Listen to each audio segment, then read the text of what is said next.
All right, everyone. Welcome to the new JFK show number 215. We've just been rolling down the road. And once again, we have Larry Rivera and Dr. Fester with me. I've got a presentation, and I'm going to go last, and Larry's going to go first. Oh, you should go first, Gary. Go ahead, Larry. I was planning on you.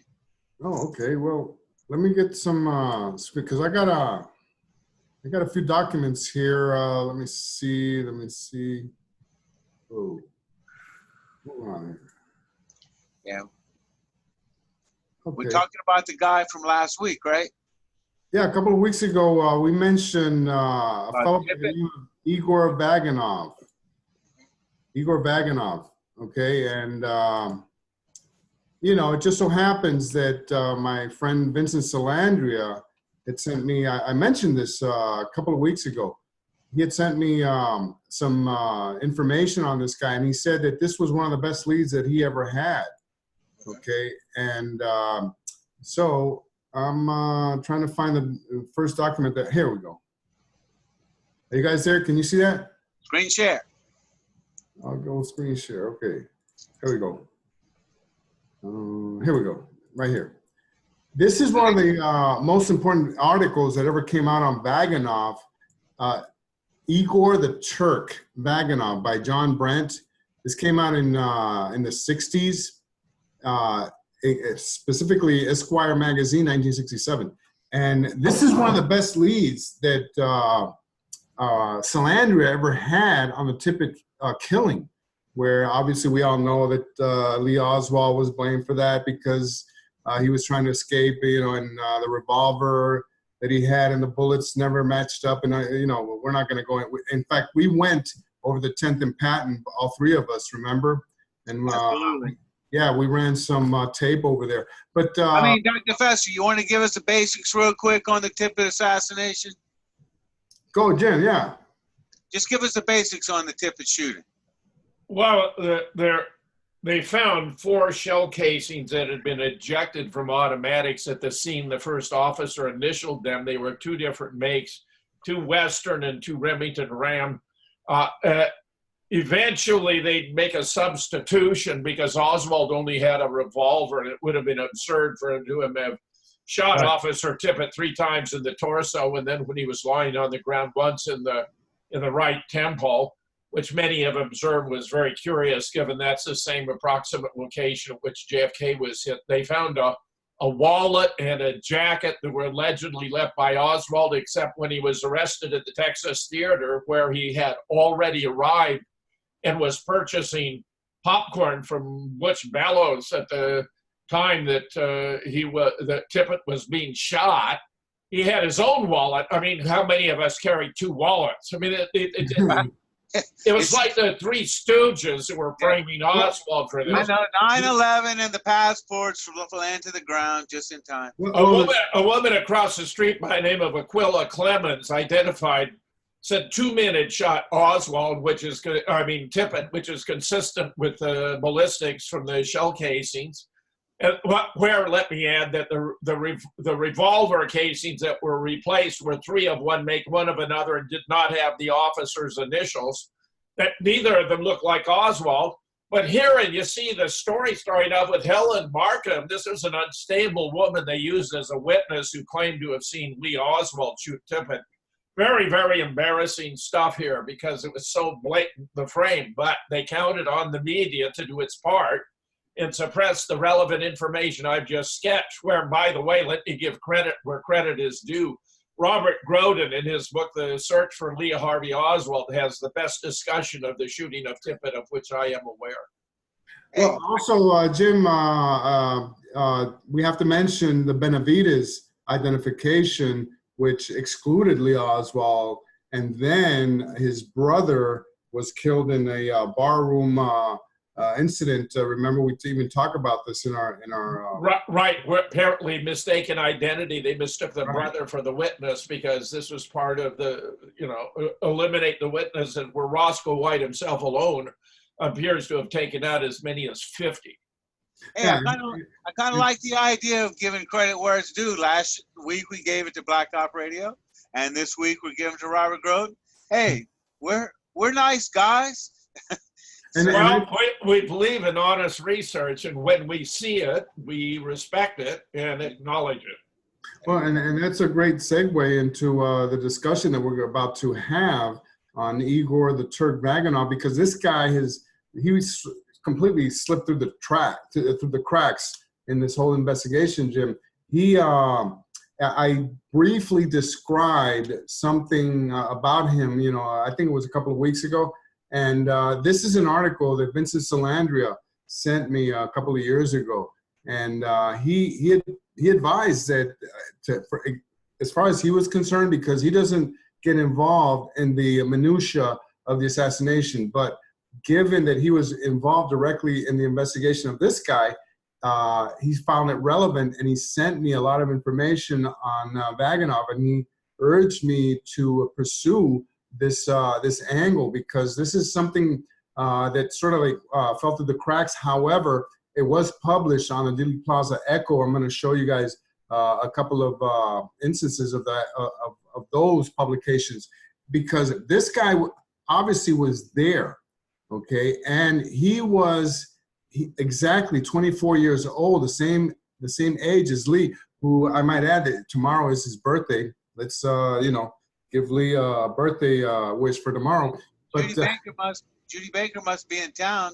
Yeah. Her and Chris Milligan, and just it's very, very scaled down this year. Normally they try to have a big blowout and have a band and all that. It was just three. I think it was the tour guide and those two. That was all for this year. Yeah, well, but still we have to remember that tomorrow, the 18th of October, is his birthday. But anyway, he was 24 years old. He tried to get a transfer from the company that he was working for in Philadelphia. That's why Salandria and Gaten Fonzie were involved with this particular witness at the time in the mid to late 60s. Okay, and they completely dissected, his background and everything. And it's extremely interesting because he knew 4 different languages. This guy was like a super agent, believe it or not. He was a perfect marksman. He knew all about radios and communications, This is Igor you're talking about? Yeah, Jim. Okay. In fact, this article talks about him being such a good marksman that he could shoot a bird, a flying bird out of a moving car. Give me a break. Give me a break. Okay. Yeah. Unbelievable. Yeah, that's what this guy was about. In fact, even Beverly Brunson, our patron saint, knew this guy. She wrote briefly about, because this guy is in the Warren Commission. Can you frame it a little better, Larry? We got this stuff on the side and the top. Is there any way to get rid of that? Okay, yeah. You want me to reduce it a little bit? Is that good? No, we want you to go bigger and also full screen. Go full screen. I got you. Okay, got it. Oh, here? No. You got to hit slideshow, right? No. These are just PDFs. This is just a PDF that I'm showing. It's not a slideshow per se. Yeah, but I think you can go full screen on it. That's as much as it will go. However, I don't know. Can you guys see this? I just switched. Who was Igor Vaganov? This was yeah. This was clear. But again, we got all the clutter around the sides. That's all, Larry. It's just aesthetics. Okay, how's that? Okay. That's Born in Russia, 25 years old at the time of the assassination. This guy, I mentioned it briefly. This guy actually kidnapped an 18-year-old girl and took him from Philadelphia all the way to Dallas and put her in an apartment in Oak Cliff, of all places. What in the world was he doing? Well, this guy, like I said, Jim, he was an expert marksman. He was an expert radio operator, okay? And he arrives in Dallas right before the assassination, okay? The description of the man is exactly as one of the 2 assailants on Tippit. And furthermore, this guy, he was carrying a rifle and everything. He during the day he would leave, and I'm going to show a map here. Well, it's such a great shot. You would have thought he would have been in Dealey Plaza shooting a jack. Right, or in some capacity there. I want to see because I have an exact map here. Here you go. This is an incredible map here. Okay, can you guys see this? Yeah. The Oswald apartment. This is Oak Cliff. Tippit murder. The jacket. Okay, and then you have Vaganov's apartment nearby. Okay, and so when you present it this way, you know, it's sort of like it makes you think about, you know, what kind of role this guy could have played in the Tippit assassination. But I want to go back here because here's a picture of the guy. Okay, look at the resemblance. Look at the, you know, I just have to say that there is a very distinct possibility that this guy could have been one of the Oswald impersonators. Okay, and everything has been documented as far as he's got too much hair, but I can see why you'd suggest that. Yeah. This you know, these are authors that I mean, let me see who wrote this, because these guys really deserve a lot of credit. What's it? Keep going. Let me see. No, you can't see it here. No, it's not here. However, here we go. No, here we go. Sorry about this. Mark Bridger. That's right, Mark Bridger. And the research is extensive. And I know Bridger. He's from the UK. Okay. Good guy. Okay. Yeah, and this is Dealey Plaza Echo, probably about 15, 20 years ago. Okay, and again, the entire Vaganov affair, you know, is just so incredible, Jim, you know, that it leads you to believe that this guy had to have been involved in some way. Oh, sure. Just by moving from Pennsylvania, where he had a good job, to Dallas, where he didn't, when he's a marvelous shot, is indicative. I mean, yeah. I want to cover. That's such suspicious behavior. Yeah, and I want to cover some of this because I have. Let me see if I can find it. I think we need to you know, read some of this stuff because it's just mind blowing. Okay, it's just mind blowing. Let me see. Okay. Yeah. Okay. Yeah, you can start up here at the top. 40 minutes after. Yeah. 40 minutes. Yeah. After the assassination of President Kennedy, Mrs. Helen Louise Markham left her second-story flat at 328 9th Street in the Oak Cliff section of Dallas and walked over to catch a bus. At the corner of 10th and Patton, she noticed a police car cruise slowly along 10th Street and then draw up to a young man walking in the same direction. The car stopped and the young man walked over, resting his elbows on the window ledge of the passenger side, and started talking. A moment afterward, the policeman opened his door and began to walk around the front of the car. As he did, the young man stepped back, raised a pistol, and felled him with 3 shots. Then he turned. Shook the spent shells. Yeah. You jerked the text. Then he turned, shook the spent shells out of the gut. See, this is all fake. This is the government's variety. As though you just shot a cop. And he fired a 4th shot into his head, which isn't even mentioned. See? Yeah. After a moment, Ms. Markham went over to the fallen officer and waited with him 20 minutes before anyone came. He tried in vain to talk to her, right, with 3 shots in the body. One of which hit his badge, by the way, and didn't penetrate. It was deflected. But the other was in the right temple. I mean, the guy was dead. He wasn't talking to anybody. Well, the point is that Mrs. Markham was utterly unreliable, as it says. Yeah. So, she was such a screwball. If you see her in The Men Who Killed Kennedy. Yeah. Well, so she was perfect for the Warren Commission. Of course. You don't want anybody like Camilla Clemens. You don't want her in the Warren Commission. She saw clearly and spoke truthfully. Yeah. Not the what, Larry? I can't see the text you want me to read. Yeah, that was Mark Lane that did that interview that we are also familiar with now. With Aquila?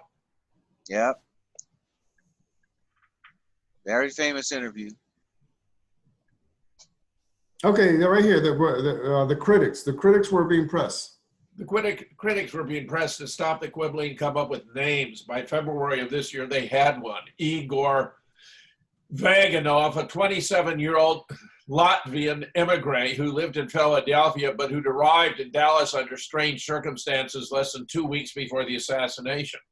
The independent sleuths had traced him for 3 years, suspecting him of involvement in the Tippit killing and, by extension, the assassination. Their efforts had finally led to a confrontation with him in Philadelphia. The confrontation had produced accusations, denials, and challenges. One night recently, I drove out to Mrs. Markham's home in Oak Cliff to present her with a new suspect, Igor Vaganov, face to face. Having arrived in Dallas the night before, Vaganov and I had gone first to see another of the Tippit witnesses, Domingo Benavides. Benavides was an underground hero among assassination buffs. To the right. Assassination buffs, and having been connected with one of those mysterious post-assassination deaths. Although he'd witnessed the Tippit murder from his pickup truck 15 feet away, he had told the police that he could not identify the killer. But he did mention having seen another man in a red Ford drive off quickly right after the shooting, come back a few minutes later, and then leave again. That's pretty suspicious. Well, no, and the red Ford, Jim, it's very important because it's a Thunderbird.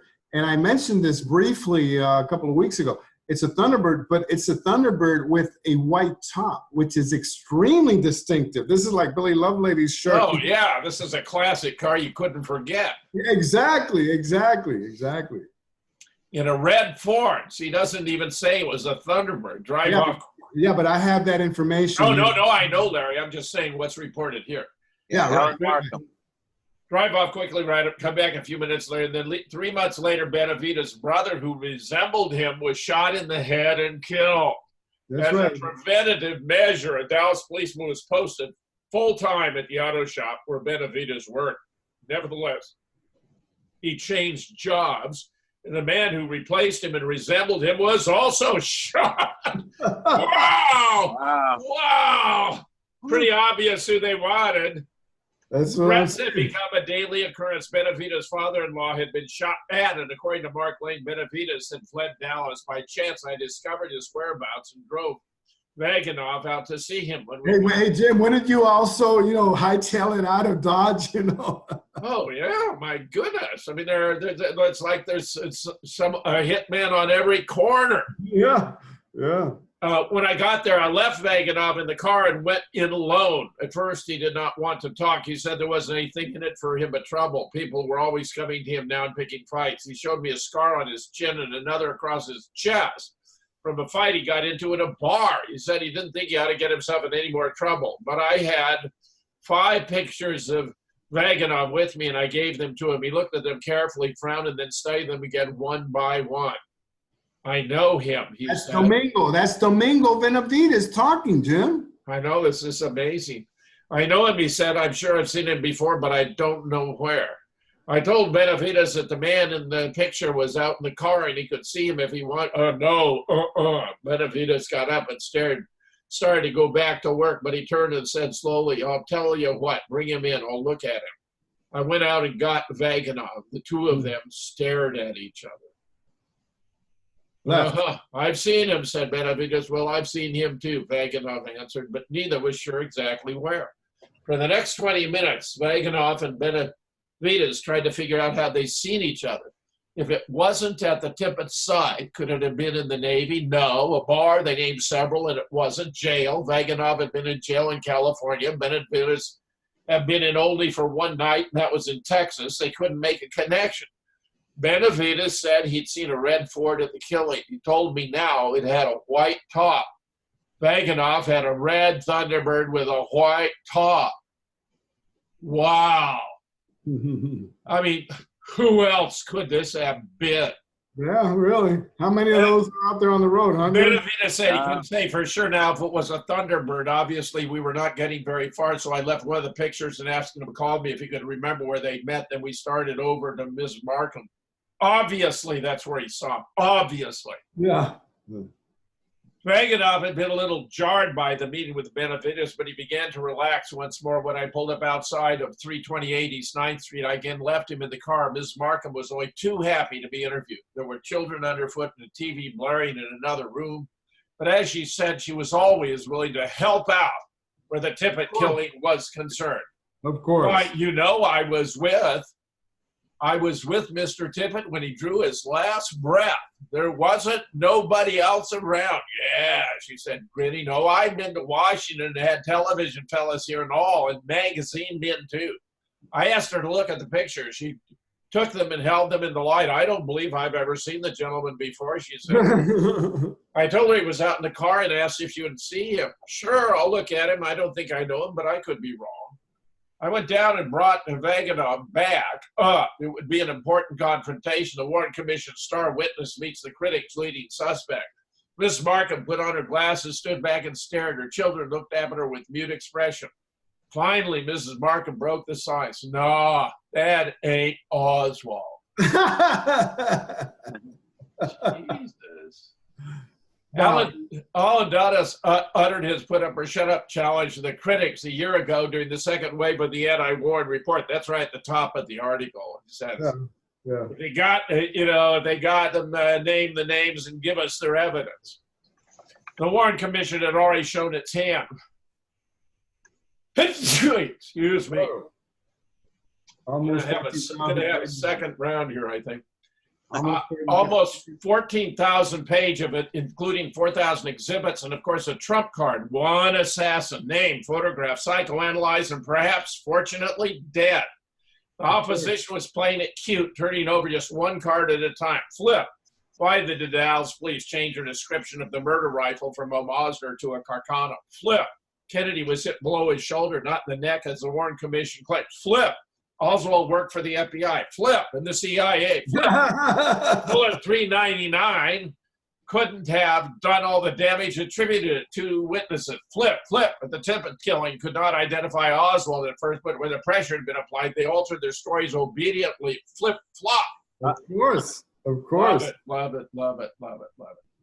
If they had anything up their sleeves in the way of second or third assassins, the critics of the Warren Report weren't producing them. And to those who admired results, these assassination buffs were obviously bluffing, content to make a public store with irrelevant and distorted findings.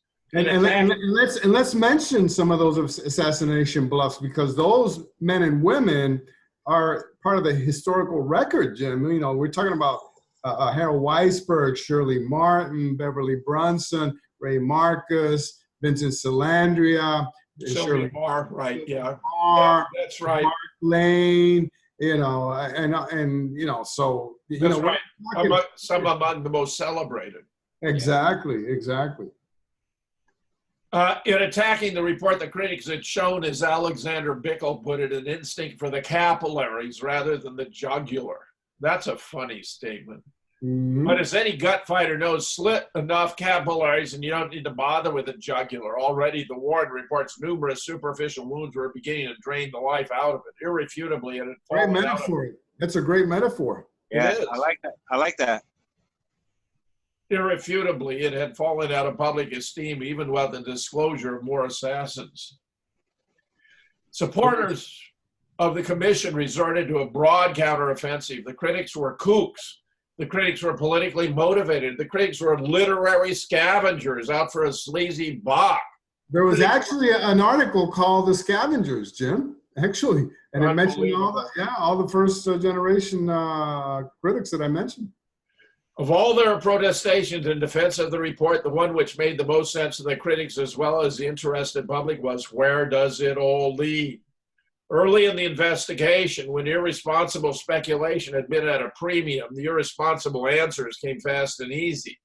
The assassination was a plot arranged by H.L. Hunt, President Johnson, Fidel Castro, General Walker, you name it. But that sort of groundless theorizing gave way to more reasoned study once the report, the 26 volumes and the documents in the archives became available.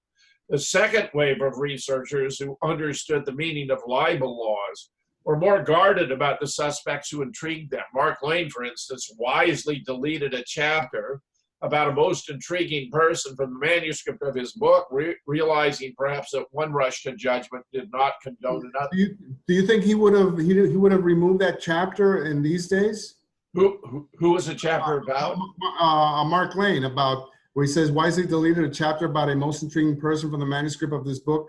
Do you think? Yeah, no, I'm saying, but who was the subject? You know who it is? Well, we don't know. We don't know. It's got to be Lyndon. I would not have. Well, in this day and age, I don't think he would have deleted it. Anyway, Yeah, quietly. yeah. Is Mark still with us? No. A couple of weeks ago, a couple of years ago, he passed. Right. Yeah, we did a show about Mark Lang. Yeah. Quietly and among themselves, I just meant we could bring him in and talk to him about it. Quietly and among themselves, somebody must know, Larry. Somebody must have this missing chapter. Maybe we could get it and publish it. Mm-hmm. Quietly and among themselves, the critics became interested in obscure people who turned up in the 26 volumes in archived documents and from the original investigation carried out by the critics themselves.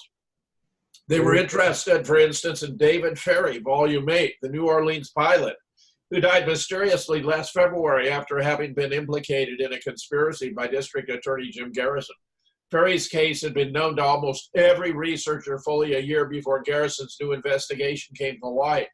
They had studied the relevant testimony and speculated discreetly among themselves as to the contents of the commission's still unpublished 40-page report on Ferry. But while the public utterances were limited to the development of new scenarios for the assassination. Okay, let me, let's, where we go here? Oops.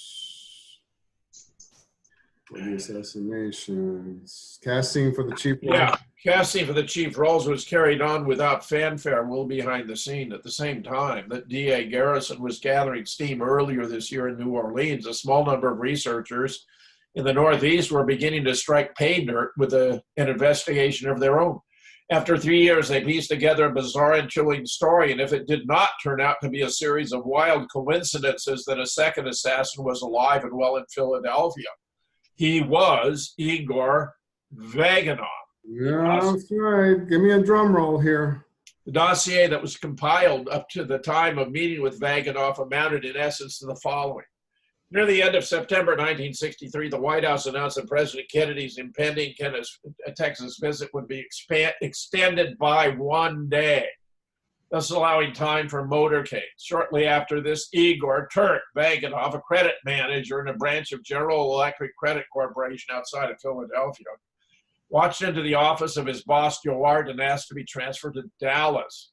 Joe Hart was mildly surprised. Igor Vaganov had worked for him almost 2 years, going out into the field and calling on overdue accounts, repossessing merchandise that clients had not paid for. Vaganov was well suited for doing unpleasant tasks like this and enjoying them.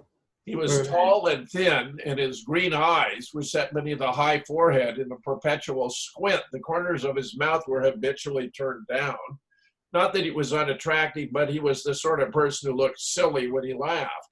Vaganov had an ideal bill collector's look about him. His face was emotionless. The hitch in the Navy had left him with just enough polish, just enough superficial cool. Get by him. Delinquent debtors would be impressed with his swaggering self-assurance. Girls would be charmed by his deep, mocking voice, made slightly menacing by remnants of a Slavic accent. Born in Latvia, he'd lived in Germany during the war and come to America when he was about 9. He spoke 4 languages. Everyone knew him as Turk. Mm-hmm. Joe Hart refused to transfer Turk Kavanaugh to Dallas. Whether it was the lack of an opening there or insufficient enthusiasm for Vaganov in Pennsylvania, his employers did not feel compelled to move him. He was adequate on the job, but no great shakes. Over a period of time, his superiors had begun to recognize him as an accomplished con man. His wish to be transferred to Dallas was sudden, and it seemed strange. Yeah, of course. He asked again and was turned down again. During the month of October, Vaganov's entreaties to Joe Hart became more frequent, more insistent, more obsessive, but G.E. would not budge. Annie Doolin, a pretty 18-year-old who worked behind the soda fountain at Doc Ornstein's drugstore in Village Green, found it harder to resist him. She met Vaganov the first week in October, and she fell for him. Vaganov used to hang out around the drugstore because Ornstein shared an interest in radios. Yeah, of course. Here, let me move over. Here we go. Doc was a ham operator, and Vaganov had two-way citizen band radio in his red Thunderbird convertible. It was sonar make. A sonar make worth about $225, good bucks in those days. Vaganov was considered by other CB hobbyists, Robert Bryan of Green Ridge in particular, to be no dummy and very capable around radios. Even so, for some reason, Bryant had flatly refused to admit Vaganov into his civil defense unit. Knowing Vaganov, Bryant imagined his set was hopped up, fixed so its output would exceed FCC regulation and its range would be extended beyond CB limits. In a city with tall buildings, Vaganov could broadcast over a radius of 5 to 8 miles. Turk was also a superb marksman. He liked to hunt, and it was said that he could pick off birds in flight from a moving car. And about that time in October, he made a swap with Frank Willis of Green Ridge for a high-powered rifle. The two of them went out to a rifle range, set up a target at 100 yards, and tried out the gun. Willie was curious about Vaganov's reputed expertise. Vaganov loaded 4 rounds and, taking aim through the telescopic sight, fired off all 4 in rapid succession. Frank Willis was astonished. You could have covered the holes with $50. Turk fired as though he'd handled a gun all his life. And what about the rifle? It was 253,000, just 6/1000th of an inch smaller in caliber than the Mannlicher Carcano owned by Lee Harvey Oswald, or attributed to him. His singular talents earned Vaganov respect in a man's world, which of course made him doubly attractive to ants. He was tough, possibly brutal. It was learned on good authority. He got his kick smashing cats against brick walls. That's pretty disgusting. That is pretty bad. He once tied 2 dogs together and beaten them practically senseless with a belt, and perhaps never heard about it. But there was a lot about him that would never reach her ears, owing to the fact that much of what he did, what was later to do, would be blamed on one of his aliases, John Nicholson, Kurt Culloway, Vince Carson, Igor Vaganov. You know, some of that stuff is kind of far-fetched, Jim. You know, he doesn't even give you any sources or anything like that, but it's kind of wild. Yeah. Vaganov told Ann that his first wife and child had been killed in an auto crash and that he was lonely. Their courtship lasted about 3 weeks, during which Ann's mother met him only a few times. She didn't like him. There was something about him she didn't trust. He was always getting money, she recalled, but we never knew where he got it. Ann's mother remembers he kept mentioning a new job he'd been offered in the Midwest and paid $17,500 a month. He was never specific about it.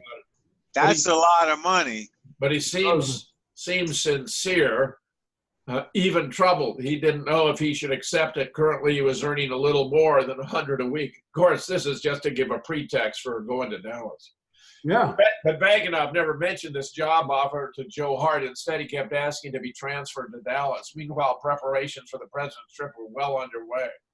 By the first week in November, security assignments had been handed out to the Secret Service agents concerned, and on November 4th, the Dallas Trade Mart was tentatively selected as the site for the president's lunch. But that's wrong. It was the women's forum. Yeah. Well, so that's wrong.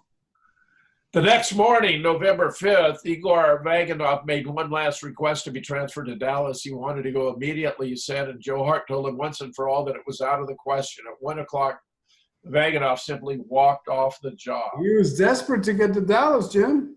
Obviously. Going straight to his apartment at 1116 7th Avenue in Swarthmore, Vaganov spent the next day and a half selling his furniture and packing his clothes. He was going to Dallas anyway. Annie could go with him if she liked, and she did. So the two of them left town on November 7th in his Thunderbird, for which he still owed $3,389.02. And he's a bill collector. With him also went his two-way radio, the rifle in the trunk, and $800 in his pocket. He had cashed some checks. In addition, Vaganov carried a .38 caliber pistol. Loading one bullet into it, he placed it in between himself and Ann on the front seat, just in case we see any deer. Ann was frightened, she admitted later, but she didn't let on. Even I knew you don't shoot deer with a pistol. They were married in South Carolina and stopping briefly in Georgia and Alabama to visit two of Vaganov's friends. They arrived in Dallas on the 10th or 11th of November, about 10 days before the motorcade. Yeah. On the 12th, they took an apartment at Sunset Manor in the Oak Cliff section of town. On the same day, Oak Cliff, huh? Yeah, on the same day, Secret Service agent Winston Lawson arrived in Dallas to conclude his investigation for persons in the area might conceivably have it in mind to harm the president. And you know, the Secret Service found there were no threats to the president within like a 50-mile radius of Dallas, which is about as absurd as it gets. They changed the direction of the motorcade. The Dallas police gave him still photographs of some of the people who had reviled and spat upon Adlai Stevenson there 2 weeks earlier. Before leaving Washington, Lawson had consulted the Secret Service trip file, a geographical listing of 115 people the service had considered serious risk, but found no reference to anybody currently under surveillance in Dallas. There had been 34 cases checked in the state in the last 2 years, but all had been settled one way or another. One person, for instance, had written to the White House from Dallas in July 1963, "Sorry, Kennedy, I'm going to kill you in 3 days. Yours truly, Jackie Kennedy. P.S. I am a stripper." The case had been investigated and closed. Another woman involved a 60-year-old woman who mailed 2 live .22 caliber bullets to the president from Harlingen, Texas, a year before. She turned out to be crippled by polio and bedridden. The case was closed. How'd she even get the .22 shell case? Lawson was really following the important leads, wasn't he? This is ridiculous rubbish. As far as Lawson could determine, Dallas was relatively free of certifiable dangers. You see what bullshit? Of course, the Secret Service would have no way of knowing what characters would be coming in from out of town, but it was a notorious center of right-wing conservative and anti-Kennedy extremism. Everyone in the country knew that. Mm-hmm. So it would seem that Winston Lawson would be the only guy in the USA unaware of that fact. Witness the wanted for treason. For example, that HL handed out himself. Yeah. Well, anyway, Igor is quite a character here, and like we just covered, you know, Vince really got involved in this investigation. This was in the late 60s. At the same time, he thought that this was going to break the case wide open, Jim. And Vince thought that Igor was going to break the case open. He must have believed that Igor actually was one of the shooters. Yes, absolutely. Did he have an idea of where he was positioned? Well, he was one of the two. Well, not the JFK assassination. No, Tippit. I'm talking about that part. I get, but you know. Well, maybe. Well, you know, who knows? Who knows? Possible patsy. He could have been in the storm drain. He could have been. Who knows? Who knows? But the profile that this Vaganov guy, you know, and there are so many articles. For example, here in the Dealey Plaza Echo, so many years ago by Bridger. And I found, for example, these documents, you know, from early on in the investigation. What happened to Anne? His who knows? Who knows? You know, he took her not against her will, you know, but she knew, you know, and she was able to give information that he was coming and going, you know, during the days of the assassination. He would disappear during the day and not come back until evening. And this comes from the Armstrong, and this one is really interesting. Some investigation that and some original documents. Okay, leave that there. The following investigation was conducted by S.A. Terrence D. Deenan at Houston, Texas on December 2nd, 1963. Larry Hankey, 717 Silverdale, Conroe, Texas, probation officer, Montgomery County, Texas, furnished the following additional information concerning Igor Vaganov, which he had received from Vaganov's wife, Anne, on November 24th, 1963. Vaganov was born in Russia about 25 years ago and moved to Germany with his mother when he was 2 or 3 years of age. His mother worked for the British government in Germany and they subsequently moved to the United States when Vaganov was 14. On November 5th, 1963, Vaganov traveled to Santee, South Carolina, with Ann Doonan, whom he married on November 7, 1963. Vaganov had been residing in Philadelphia, Pennsylvania, and was employed by the General Electric Company Of Upper Darby. Corporation of Upper Darby, Pennsylvania. Yeah, it's just when you move it, I have to. Yeah, I understand. Where he was allegedly making $900 a month. He apparently left this job without notice on November 5th, 1963, when he went to South Carolina. On November 8th, 1963, Vaganov and his wife stayed at the Holiday Inn, Hapsville, Georgia. While there, he made a long-distance phone call to Marcus Hook, Pennsylvania, number 485-6321. He also called Western Union in College Park. How does the FBI, because I'm assuming this is an FBI document, how do they know so much about this guy, what he was doing? You know, including the phone number. Yeah, right. On November 9th, 63, they stayed at the Holiday Inn Meridian, Mississippi, where Vaganov signed the name Roger Vaganiv. Mm-hmm. Yeah, yeah. So there's, I think this gets repeated here. Yeah, it does. But yeah, this is 3 times repeated. But well, he's certainly an interesting guy. Yeah, yeah, and he's in the area. He's living in Oak Cliff. At the time, he is, you know, there are so many. I mean, his marksmanship abilities were squandered on him. That's a little exaggeration. It's hard to believe he wasn't actually in Dealey Plaza. But look at the guy. You know, he's even if you saw this guy from afar, you know, oftentimes. Well, I'd like to see a little more in terms of the height, the weight, the build, and so forth. But yeah, he was yeah. Who's the movie star? Casablanca? Yeah. Humphrey Bogart? Yeah, he looks a little like him. Hey, roll it back? Yeah, roll it back? Yeah, yeah, there he is. Yeah, well, you know, Humphrey Bogart look. Yeah, it's almost. A little. Yeah, not necessarily looks like him, but has that demeanor. Well, you know, he came from intelligence, from an intelligence-oriented family. So, you know, I wouldn't, you know, the whole concept that Vince, you know, and Gaten Fonzie, 2 extremely competent and serious investigators, you know, first generation, that really got involved with this man, you know, it's not something to be discounted. Okay, who authored this letter? I mean, I'd be glad to read it. This is Carol Hewlett. She. Okay, Carol Hewitt, August 18, 1995. Yeah. Dear Steve, enclosed is the article on Vaganov. I find it most intriguing. It appears that Vince Salandria played a major role in the Vaganov investigation. Perhaps he has some material in his possession. I'm not convinced that Vaganov was an assassin or the murderer of Tippit. She's got it misspelled. But I think there could be the possibility he was posing as Oswald or mistaken for Oswald in the weeks before the shooting. He was in town in time for the Lincoln Mercury speeding car incident. He was in town in time for the shooting range incidents.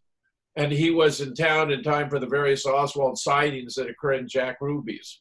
Mm-hmm. Vaganov did hang out at bars. I think there is enough of a physical resemblance that persons could mistake Vaganov for Oswald. Actually, Vaganov looks more like John Thomas Mason than Oswald. One witness described as Oswald as having a hairstyle completely slicked back. I believe this was a shooting range witness. Vaganov also appears to be a hoodlum type, not particularly interested in politics. I am very interested in his family background and whether his parents were activists with the Latvian exile group. Below is a rough draft section I've written about Vaganov. Note the reference to CIA-sponsored Latvian exile organizations. The Philadelphia sighting is the most provocative of the sightings because it's accompanied by physical evidence consisting of a postcard indirectly mentioning Jack Ruby, and because it involves a Friends Peace organization, such that might interest Ruth Paine. Ruth Paine was asked during Warren Commission testimony whether she had ever belonged to Women's International League for Peace and Democracy. Ruth could not recall, but did consider herself a pacifist. Coupled with a Philadelphia sighting is an Oswald sighting in South Carolina in November of 1963, together with rumors coming out of South Carolina of a planned assassination of Kennedy. South Carolina also happened to be the place where ardent right-winger Joseph Miltier went on November 24th, following what some researchers believe was a visit to Dallas to watch the assassination. Sieg wrote his testimony before the HSCA. Joseph Miltier, as you will recall, was overheard on an FBI wiretap 2 weeks before the assassination, giving details of plans for killing Kennedy with a high-powered rifle from an office building. Those plans include the arrest of a patsy soon afterward. Of course, he's not really talking about multiple shooters at multiple locations and blaming it on a single shooter. Do you think that picture that shows that Miltier look-alike, you think that's him? Yeah, you mean what, in Dealey Plaza? Yeah, in the Alton's 4th, yeah. Yeah, I think Miltier appears to have been in Dealey Plaza, yes. Mm-hmm. Gary, what were you going to say? You're not mixing it up now with the guy who was the substitute for the assassin, Oh, they said it. Okay, yeah. I've never been 100%, but I can't say that I've dismissed it. So I believe. No, there's a photo that appears to me to be Miltier in Dealey Plaza. Yeah. It looks, somewhat, but Would you have it? You want to flip it up? The authors are aware. Why don't you find it, Gary? The authors. Okay.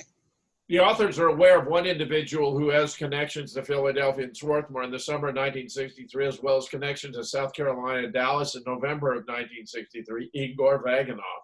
For those who follow the work of researcher John Armstrong and who believe there was indeed a second Oswald of Russian origin, Vaganov is worthy of further study. Igor Vaganov was an individual 1 year older than Oswald, who was born in Latvia, USSR, but who lived in Germany during World War II. He immigrated to the United States in 48 or 49 at approximately 11 years of age. He happened to be proficient in 4 languages, including English and Russian. Comment, recall that Marina Oswald told the House Select Committee and Warren Commission when she first met Oswald at the Union Dance and Miss, she thought by his Russian accent that he was from Latvia. That's a wild association there. I don't see the... Latvia was one of 3 Baltic states of the Soviet Union, which was a vital concern to the CIA. The CIA sponsored the National Committee for a Free Europe, whose major theme was the support for independence for the Baltic states of Latvia, Lithuania, and Estonia. Mm-hmm. See Simpson blowback. One of the subcommittees of the organization was a Committee for a Free Latvia. The CIA funding for this committee and other exile organizations, including the Latvia Dagavas Vagnai Alliance, whose members consisted of extreme right-wing exiles with an expansive reach into American affairs. Little is known about the background of this Latvian Igor Vaganov, except that as a 24-year-old man in 1963, he lived in Swarthmore, Pennsylvania, outside of Philadelphia, where Michael Payne had attended college and where he and Ruth would meet. Vaganov also utilized many aliases. He worked at the General Electric Credit Corporation in a suburb of Philadelphia, and in October and November 1963 repeatedly asked for a transfer to Dallas, Texas. This transfer request was not approved. Nevertheless, he'd make his way to Dallas by mid-November by way of South Carolina. Rather than take his wife, Martha, with him, he ran away with a teenage girl named Annie Doolin and committed bigamy by marrying Annie in South Carolina. This elopement did not please Anne's stepfather, Stan Hukowski from Village Green, Pennsylvania, reported the matter to juvenile authorities, and who in the course of his complaint mentioned that Vaganov claimed to have urgent business in Dallas and was traveling in a red Ford Thunderbird with a 2-way radio, a .38 pistol, and a rifle. As of November 12, Vaganov was residing at Sunset Manor, 815 Sunset Road in Dallas, Texas. No clue. It's not known how he occupied his time for the next week, but as of November 18th, he was working at Texas Consumer Finance, located at 1310 Commerce Street, next to Jack Ruby's Carousel Club, located at 1312 Commerce Street. He quit his job on November 20th. What of all this circumstantial evidence, Jim? Tremendous. The guy's involved. The question is just exactly what is his role. Right. But there's no doubt he was involved, Larry. In fact, marrying this other woman would have helped conceal his actual identity. Vaganov stopped briefly in Georgia, Alabama, before proceeding to Dallas to see friends. The southern route to Texas is reminiscent of Ruth Payne's circuitous route in September. Might Vaganov have also stopped over in New Orleans? There's a curious Jack Ruby, South Carolina link consisting of a piece of paper found in Ruby's car with the name Thomas and the Dallas phone number of the mother of Thomas Dudley Wofford from South Carolina in the 23 WC 422. Was Thomas a go-between along Vaganov's travels for securing a place to stay in Dallas? What would Ruby know of a Thomas in South Carolina? I'd say highly probable. Comment. There's not one iota of evidence to link Vaganov to the assassination of Ruth Payne. How can you say that? This is all evidence. I think she's just being on the safe. She's saying direct evidence. Right. All this indirect evidence. No, indirect evidence is evidence, and it can be. Well, that's why I said circumstantial. Yeah. Yet Vaganov's movements are most definitely suspicious. The author simply suggests that if Vaganov is the illusory second Oswald of Russian origin, this might explain the Oswald sightings in Philadelphia elsewhere along Ruth's trip. The correlation with Ruth's trip may be nothing more than a series of coincidences which emerge from two unconnected persons traveling that summer in the same left-wing activist circles, perhaps with entirely different motives. On the other hand, Ruth had numerous acquaintances in Philadelphia who in some form or fashion had connections to Russian peacenik activities. Ruth was eager to have Marina move to the Philadelphia area where there was a much larger Russian community than in Dallas. Could her social circles have brought her into contact with Latvian exiles such as Vaganov? Interesting point. Yeah. If so, were they kindred spirits or was one watching the other? Consider also Oswald's interest in Philadelphia discussed at blank blank. Consider also the mystery postcard addressed to a Philadelphia radio station and later sent to Dallas District Attorney Henry Wade advising that Oswald was in Philadelphia at a Friends Peace meeting. Yeah, that no doubt was mistakenly about Vaganov. This writer also mentions that while Oswald was in Philadelphia, attempted unsuccessfully to obtain a wire transfer of money from Sparky. The postcard may be a hoax, but who else from Philadelphia would know Ruby's nickname of Sparky unless perhaps he had lived in Dallas in some contact with Ruby. Consider also the witness Domingo Benavides saw Red Thunderbird at the Tippit shooting. If this was Vaganov's car that he saw, and who else could it have been? Was Vaganov a co-conspirator or an alternative patsy? I love that concept, alternate patsy. I think that's what I've been thinking the whole time. He's Russian. He's got a rifle. I mentioned it many times in the book. Go ahead. All of this, of course, is wild speculation. It's presented here as food for thought so that other researchers may think about such matters when researching Vaganov and or the second Oswald. Steve, the FBI was on to Vaganov as quickly as the Dallas police were on to Oswald. We need to get his FBI interviews. Salandria probably has them. How about the January issue of the Greater Philadelphia Magazine, 1967 or earlier? At least we have another photo to work with. If we ever get a chance to see the Montreal and Philadelphia ban the bomb photos sincerely. And I never got my hands on Carol Hewitt. What they mentioned there about Vince having copies of interviews with Vaganov. However, she has an interesting signature. Yeah. But I'm going to stop the share here. Are you guys? Yeah. Go ahead and let's take a look at Miltier. Yeah, we can. But going back to this Vaganov guy, he was quite a character. He's definitely a player in the Tippit thing. Oh, I don't doubt it at all. I don't doubt it at all, Larry. And it's something that has never really been explored. That's why, like I said, Vince, he said he told me, this is still a very fertile area of investigation here. And, go ahead and hit share. Go ahead. Stop share at the top, Larry. Okay, there you go. All right. Let's see what we got here. It's this one here. So, Yeah, that's military. Yeah, Yeah, it that's is from pretty the close. Altus. Yeah, that's from the Altus 4. That's military. You can see it better on the, yeah, this is military. I don't have any doubt about that. Mm-hmm. Yeah, I agree with you guys on that one. So, yeah, it looks like we're running a little low in sand. Instead of getting going again, I think we have a pretty good show.